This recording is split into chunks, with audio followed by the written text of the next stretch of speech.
What's going on, everybody? Jesus loves you. My name's Cody, and this is the Christian News Show we do every Monday, Wednesday, and Friday. And since it's a news show, I suppose we should talk about the news. But first, someone in the comments called it a show the other day, and I was like way too excited about it. Told you guys I read the comments. But anyways, the first story of the day is about the government because it's not shut down now, at least until like January. And that's because right now they just have a temporary solution, just agreeing to disagree and figure something out within the next few months. Because even though the government is reopened, nobody is happy at all. Everybody who had to deal with this kind of just stood their ground, and so you kind of got this bill that was like, we all just agree to disagree until we figure something out or somebody changes their mind. And honestly, what really sucks about this is that the entire country loses. Obama is saying that this shutdown is going to be the biggest negative impact on the economy that we've had in like 3 or 4 years. And the United States, as of late, have been like telling off European countries about how bad their economies are, and we can't even figure out our own. It's going to look a little bad to them. Some Democrats got their way, but many Democrats are saying that, yeah, we did get our way a little bit, but the cost may not have been worth it. And our next story is about the Noah movie. You know that thing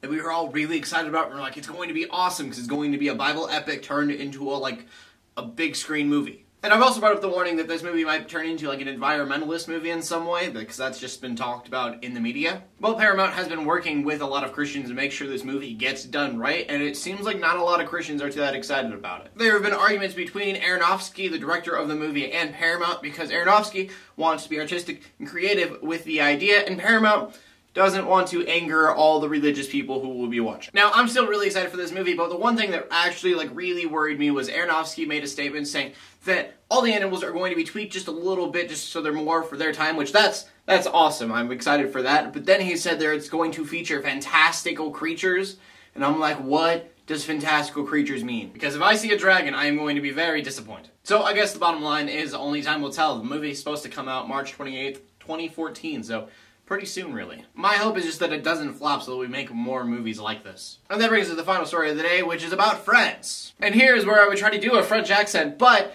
it's either going to come out extremely racist or extremely just incorrect altogether. And the reason we are talking about Friends today is because the French Catholic Church is changing their translation of the Lord's Prayer within the Bible. And the reason that they are doing this is because they believe that their French translation of the Lord's Prayer is kind of offensive, and it's only one word doing this. In English, it may be familiar to hear, lead us not into temptation, but deliver us from evil. But as of right now, the French translation of this states, do not submit us to evil. Now, that probably doesn't seem like a big change in words, but it actually kind of is. See, lead us not into temptation means lead us away from that temptation, or take us away from said temptation. Do not let us get near that temptation. That is to say, God is not allowing you to go into temptation. But they're using the word submit. Do not submit us into temptation. It's kind of like saying, you know, you submit to something. God submits to nobody. And so people are worried that in saying this, they are claiming that God will give in to your temptation. And so they are changing it to something that's closer to, let us not enter into temptation. It may seem like something kind of small, but it plays a big role in the Bible. It's like something that everybody utilizes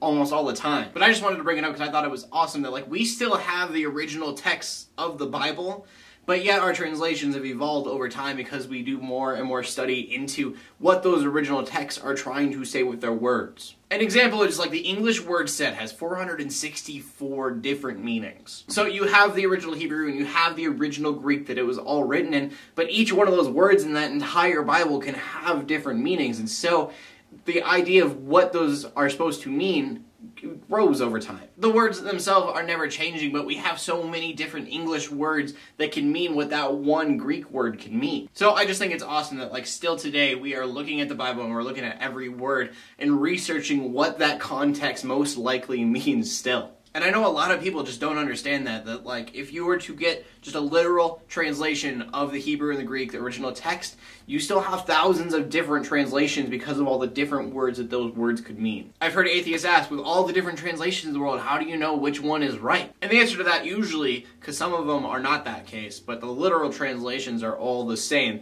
They're just variations of what it's trying to say. I feel like I explained that just terribly, but I think it's an awesome thing. And the question of the day for you guys today is, what is your political stance? Because I thought that would be a good idea for some reason. Personally, I'm libertarian, so pretty much I am conservative when it comes to economics and liberal when it comes to social issues. So are you Democrat, Republican, Libertarian, Socialist? Let me know in the comment section below with your answer. My name is Cody, bringing news to the Christian community every Monday, Wednesday, and Friday, and I just did such a terrible thing with that question of the day.